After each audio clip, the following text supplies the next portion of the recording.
오늘은 이제 34회 이번 감정평가사 시험 합격하신 정재영 평가사님을 한번 모시고 진행해 보도록 하겠습니다. 제가 느끼기에는 결국엔 수험도 좀 정보 싸움이라고 생각을 하거든요. 저희가 시장이 엄청 큰 편이 아니기 때문에 수험생이 아무래도 한정된 정보 속에서 그 공부를 하는 게 쉽지가 않아요. 근데 이제 학원에서 시간을 보내다 보면 전체적인 분위기 파악도 유리하고, 그리고 아무래도 좀 실강 들으시는 분들이 열심히 하는 분들이 되게 많으세요. 온라인 분도 되게 많으시겠지만, 그래서 그런 분들 직접적으로 마주하면서 동기부여도 되고, 그리고 학업 지속성이 있어도 어느 정도 저는 이점을 가져갈 수 있다고 봐요. 그래서 저는 추천드리는 편입니다. 제가 일단 공부 장소는 학원 근처 스터디 카페에서 공부를 했고요. 제가 또 사람 만나는 걸 좋아하는 성격이라 가지고 저는 혼자 하면은 페이스 유지가 시험 날까지 잘 안 될 것 같아 가지고 좀 서로 으쌰으쌰하면서 좀 동과동록하면서 잘 지냈던 것 같아요. 기본적으로 스터디에서 평균적으로 3, 4기 때는 1페이지였거든요. 그래서 실무에 좀 자신이 있는 편이었는데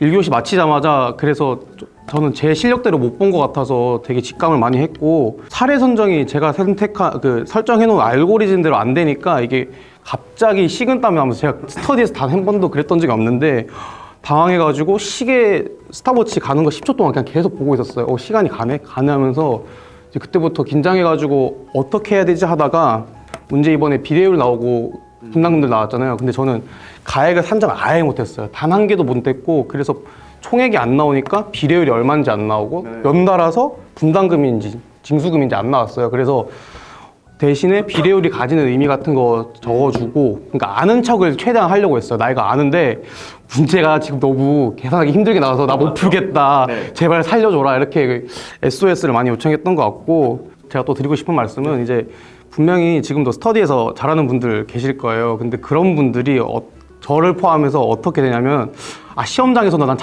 잘하겠지라고 해서 전략 내가 못 풀 때의 대비를 전혀 안 해놓으세요. 저도 그랬고, 그래서 저 시험장에서 느낀 게 버티면 부러지는구나를 느껴서 비켜가야 되는데, 좀 그런 거 유의하셔서 시험 잘 준비하셨으면 좋겠습니다. 특히 실무 과목 관련해가지고 아무래도 세 과목 중에 좀 기본서를 유독 회독 많이 하라는 과목이 감정평가 이론 과목일 텐데, 일단 기본서 회독은 제가 합격 수기에도 써뒀듯이 처음에는 일단 회독하는데 당연히 오래 걸려요. 오래 걸리고 읽는 게 정말 눈으로 읽고 넘기는 게 아니라 문장을 일단은 최대한 이해하려고 해야 돼요. 그걸 다 말이 되게끔 써놓은 거기 때문에 그렇게 읽으셔야 되고, 이론 목차가 대목차가 있고 소목차가 있는 그런 식이잖아요.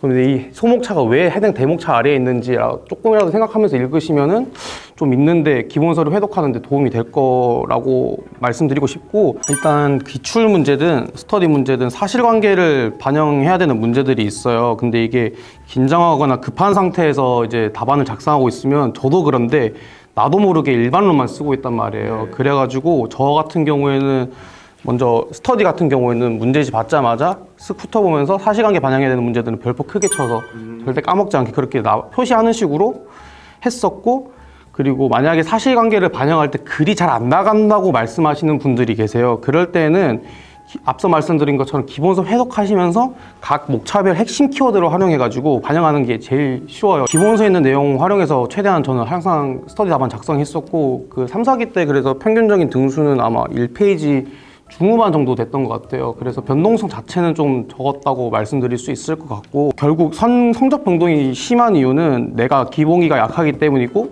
이론에서 기본기는 결국 기본서라는 말씀을 좀 드리고 싶어요. 그래서 최대한 기본서 해독 열심히 하시는 게 중요하실 것 같아요. 그러면은 자연스럽게 성적 변동성은 좀 적어질 거라고 생각합니다. 일단 지금 일기 스터디 진행 중인데, 제가 말씀드리고 싶은 거는 지금 이동현 쌤의 유형별 문제 접근 방법에 따라서 목차 정도는 최소한 쓸 수 있어야지. 올해 연말이거든요. 아직 한 2달 정도 남아있는데, 이게 스터디 답안 작성에 있어서는 기본기라고 말씀드릴 수 있을 것 같아요. 그리고 그 외에 그럼 2기나 3기, 4기는 어떻게 하나요? 라고 물어보신다면, 이 시기에는 계속해서 휘발되는 암기를 커버하고 기본서 내용을 활용해서 논리적 서술을 하는 연습을 꾸준히 하셔야 된다고 생각을 합니다. 저 같은 경우도 공대생이었어서 기본적으로 좀 글빨이 없는 편이었는데, 이것도 결국 계속 하시면 늘게 됩니다. 합격 수기 이렇게 말씀해 주셔서 감사합니다. 네, 감사합니다.